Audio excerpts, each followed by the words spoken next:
इस न्यूमेरिकल में parallel plate capacitor के बीच में दो डायलेक्ट्रिक प्लेस किए हैं। एक डायलेक्ट्रिक कांस्टेंट है, एक का डायलेक्ट्रिक कांस्टेंट है 3, दूसरे का 5 है।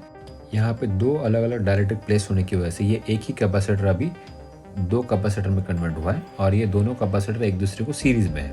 और एग्जाम्पल में ये मेंशन है कि यहाँ पे इन दो कैपेसिटर को एक थर्ड कैपेसिटर भी पैरेलल में एडजस्टेड है। यहाँ पे C1 is equal to K1 A epsilon naught upon D formula use होगा। ये फार्मूला जो यूज होता है ये यूज होता है when the dielectric is placed in between the two parallel plates. तो सिंपली यहाँ पे वैल्यू सब्स्टिट्यूट करेंगे। C1 इज इक्वल टू आएगा 4 into 5 into 10⁻³ into 8.85 into 10⁻12 that is epsilon not का वैल्यू। और यहाँ पे जो डिस्टेंस गिवन है दैट डिस्टेंस इज 1.77/2 क्योंकि D/2 दिया था। D/2 को अगर हम लोग डिवाइड करते हैं हमें आंसर मिलता है 0.885। 0.885 को अगर रीअरेंज करोगे तो आएगा 0.885 इंटू 10⁻⁴ कैंसिल आउट करके हमें मिलेगा 20 इंटू 10⁻12 फैरेड।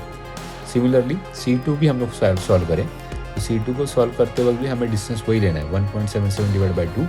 अगेन रीअरेंज करके हमें मिलेगा 8.885 इंटू 10⁻⁴, वो वापस कट होगा और हमें यहाँ पे C2 मिलेगा 12 इंटू 10⁻12।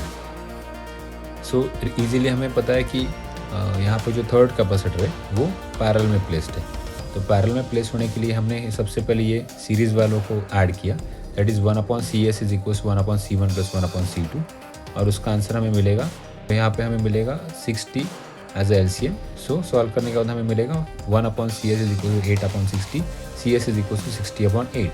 60/8 हम लोग यहाँ पे डिवाइड करें तो 50/2 आएगा दैट इज 7.5 पिको फैरेड।